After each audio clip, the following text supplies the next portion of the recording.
ऋषि कहते हैं कि पूर्व काल में देवताओं और असुरों में पूरे 100 वर्षों तक घोर संग्राम हुआ। उसमें असुरों का स्वामी महिषासुर था और देवताओं के नायक इंद्र थे। उस युद्ध में देवताओं की सेना महाबली असुरों से परास्त हो गई। संपूर्ण देवताओं को जीतकर महिषासुर इंद्र बन बैठा। तब पराजित देवता प्रजापति ब्रह्मा जी को आगे करके उस स्थान पर गए जहाँ भगवान शंकर और विष्णु विराजमान थे। देवताओं ने महिषासुर के पराक्रम तथा अपनी पराजय का यथावृतांत उन दोनों देवेश्वरों से विस्तार पूर्वक कह सुनाया। वे बोले, भगवान महिषासुर सूर्य, इंद्र, अग्नि, वायु, चंद्रमा, यम, वरुण तथा अन्य देवताओं के भी अधिकार छीनकर सबका स्वामी बन बैठा। उस दुरात्मा महिष ने समस्त देवताओं को स्वर्ग से निकाल दिया। अब वे मनुष्यों की भांति पृथ्वी पर विचरते हैं। दैत्यों की यह सारी करतूत हमने आप लोगों से कह सुनाई है। अब हम आपकी शरण में आए हैं। आप ही उसके वध का उपाय सोचिए। इस प्रकार देवताओं के वचन सुनकर भगवान विष्णु और शिव ने दैत्यों पर बड़ा क्रोध किया। उनकी भौहें तन गई और मुंह टेढ़ा हो गया। तब अत्यंत कोप से भरे हुए चक्रपाणी श्री विष्णु के मुख से एक महातेज प्रकट हुआ। इसी प्रकार ब्रह्मा, शंकर तथा इंद्र आदि अन्य देवताओं के शरीर से भी बड़ा भारी तेज निकला। वह सब मिलकर एक हो गया। महान तेज का वह पुंज पर्वत सा जान पड़ा। देवताओं ने देखा, वहाँ उसकी ज्वालाएं संपूर्ण दिशाओं में व्याप्त हो रही है। संपूर्ण देवताओं के शरीर से प्रकट हुए उस तेज की कहीं तुलना नहीं थी। एकत्रित होने पर वह एक नारी के रूप में परिणित हो गया। अपने प्रकाश से तीनों लोकों में व्याप्त जान पड़ा। भगवान शंकर का जो तेज था, उससे उस देवी का मुख प्रकट हुआ। यमराज के तेज से उसके सिर में बाल निकल आए। श्री विष्णु के तेज से उसकी भुजाएं उत्पन्न हुई। चंद्रमा के तेज से दोनों स्तनों का और इंद्र के तेज से मध्य भाग का प्रादुर्भाव हुआ। वरुण के तेज से जंगा और पिंडली तथा पृथ्वी के तेज से नितंब भाग प्रकट हुआ। ब्रह्मा के तेज से दोनों चरण और सूर्य के तेज से उसकी उंगलियां हुई। वसुओं के तेज से हाथों की उंगलियां और कुबेर के तेज से नासिका प्रकट हुई। उस देवी के दांत प्रजापति के तेज से और तीनों नेत्र अग्नि के तेज से प्रकट हुए। उसकी भौहें संध्या के और कान वायु के तेज से उत्पन्न हुए। इसी प्रकार अन्य देवताओं के तेज से भी उस कल्याणमयी देवी का प्रादुर्भाव हुआ। तदंतर समस्त देवताओं के तेज से पुंज प्रकट हुई देवी को देखकर महिषासुर के सताए हुए देवता बहुत प्रसन्न हुए। पिनाकधारी भगवान शंकर ने अपने शूल से एक शूल निकालकर उन्हें दिया। फिर भगवान विष्णु ने भी अपने चक्र से चक्र उत्पन्न करके भगवती को अर्पण किया। वरुण ने भी शंख भेंट किया।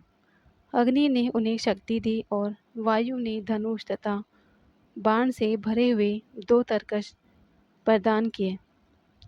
सहस्त्र नेत्र वाले देवराज इंद्र ने अपने वज्र से वज्र उत्पन्न करके दिया और ऐरावत हाथी से उतार कर एक घंटा भी प्रदान किया।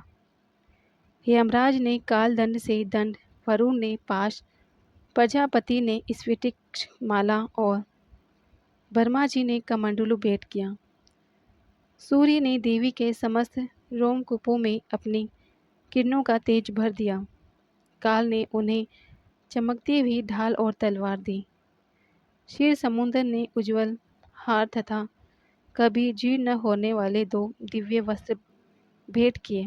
साथ ही उन्होंने दिव्य चूड़ामणि, 2 कुंडल, कड़े, उज्ज्वल अर्धचंद्र, सब बाहुओं के लिए केयूर, दोनों चरणों के लिए निर्मल नुपुर, गले की सुंदर हंसली और सब उंगलियों में पहनने के लिए रत्नों की अंगूठियां भी दी।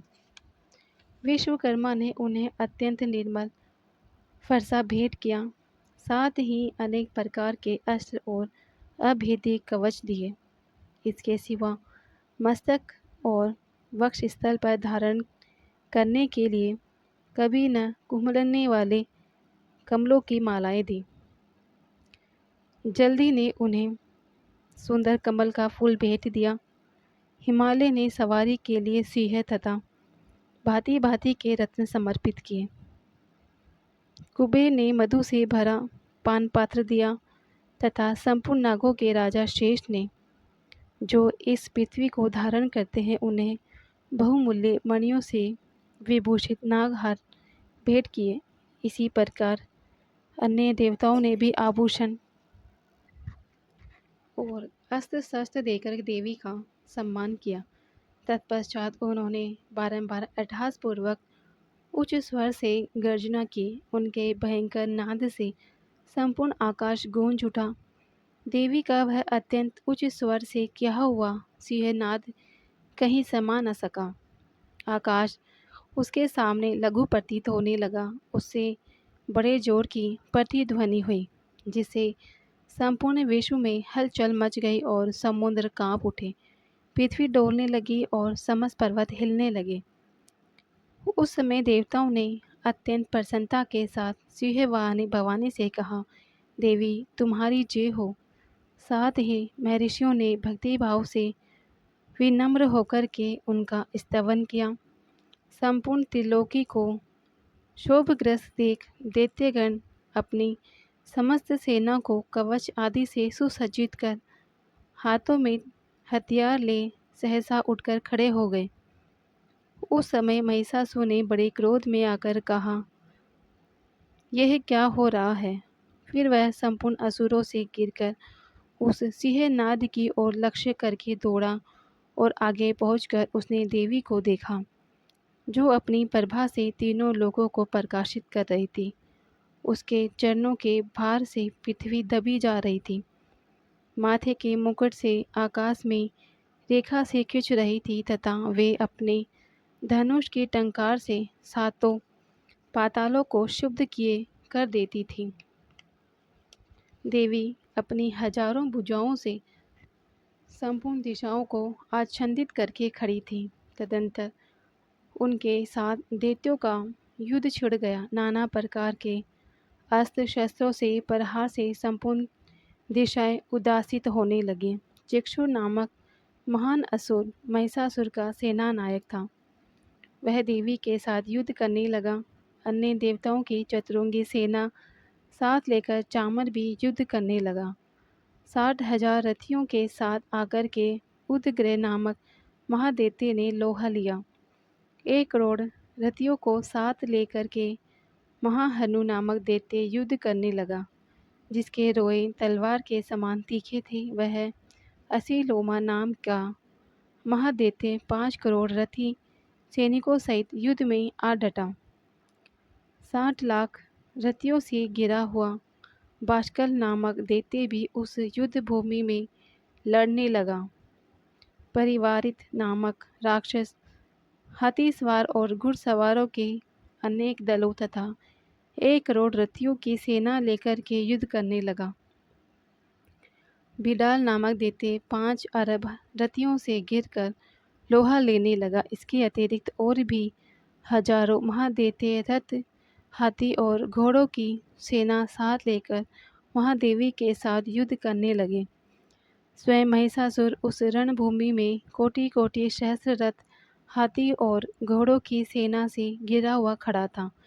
उस दैत्य देवी के साथ तोमर, भिंदीपाल, शक्ति, मूसल, खड़ग, परशु और पटिश आदि अस्त्र शस्त्रों का प्रहार करते हुए युद्ध कर रहे थे। कुछ दैत्यों ने उन पर शक्ति का प्रहार किया, कुछ लोगों ने पाश फेंके तथा कुछ ने दूसरे दैत्यों ने खड़ग प्रहार करके देवी को मार डालने का उद्यत हुए। देवी ने भी क्रोध में भरकर खेल खेल में ही अपने अस्त्र शस्त्रों की वशा करके दैत्यों के वे समस्त अस्त्र शस्त्र काट डाले। उनके मुख पर परिश्रम और थकावट का रंच मात्र भी चिन्ह नहीं था। देवता और ऋषि उनकी स्तुति करने लगे और भगवती परमेश्वरी दैत्यों के शरीर पर अस्त्र शस्त्रों की वर्षा कर रही थी। देवी का वाहन सिंह भी क्रोध में भरकर गर्दन के बालों को हिलाता हुआ असुरों की सेना में इस प्रकार विचरने लगा मानो वन में दावानल फैल रहा हो। रणभूमि में दैत्यों के साथ युद्ध करती हुई अंबिका देवी जितने निश्वास छोड़े वे सभी तत्काल सैकड़ों हजारों गणों के रूप में प्रकट हो गए और परशु, भिंदीपाल, खड्ग तथा पटिश आदि अस्त्रों द्वारा असुरों का सामना करने लगे। देवी की शक्ति बढ़े हुए वे गण असुरों का नाश करते हुए नगाड़ा और शंख आदि बजाने लगे। उस संग्राम में महोत्सव में कितने ही गण मृदंग बजा रहे थे। तदंतर देवी ने त्रिशूल से, गदा से, शक्ति से वर्षा की और खड्ग आदि से सैकड़ों महादैत्यों का संहार कर डाला। कितनों को घंटे के भयंकर नाद से मूर्छित कर गिराया। बहुतेरे दैत्यों को पास से बांध कर धरती पर घसीटा। कितने ही दैत्य उनकी तीखी तलवार की मार से दो टुकड़े हो गए। कितने ही गदा की चोट से घायल हो धरती पर सो गए।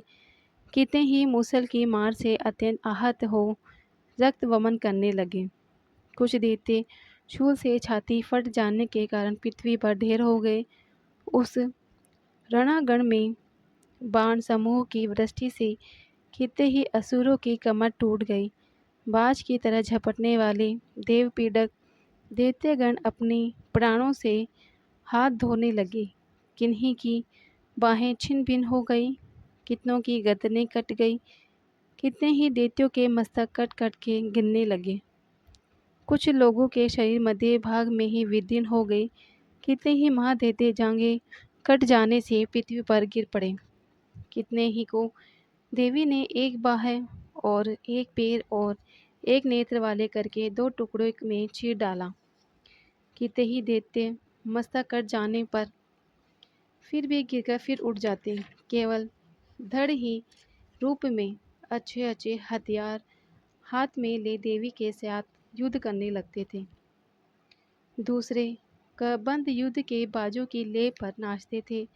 कितने ही बिना सिर के धड़ हाथों में खड्ग शक्ति और दृष्टि लिए दौड़ते थे तथा दूसरे दूसरे महादैत्य टेहरो टेहरो यह कहते हुए देवी को युद्ध के लिए ललकारते थे।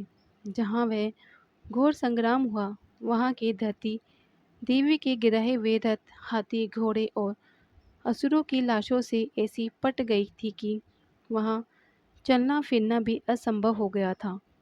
दैत्यों की सेना में हाथी, घोड़े और असुरों के शरीर से इतने ही अधिक मात्रा में रक्तपात हुआ था कि थोड़ी ही देर में वहाँ खून की बड़ी बड़ी नदियाँ बहने लगीं।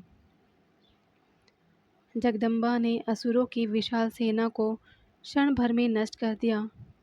ठीक उसी तरह जैसे तृण और काट के भारी ढेरों को आग कुछ ही क्षणों में भस्म कर देती है और वह सिंह भी गर्दन के बालों को हिला हिलाकर जोर जोर से गर्जना करता हुआ दैत्यों के शरीर से मानो उनके प्राणों को चुन लेता था। वहाँ देवी ने के गणों ने उन महादैत्यों के साथ ऐसा युद्ध किया जिससे आकाश में खड़े हुए देवतागण उन पर बहुत संतुष्ट हुए और फूल बरसाने लगे। जानकारी अच्छी लगी हो तो लाइक करें। चैनल पे पहली बार आए हैं चैनल को सब्सक्राइब करें।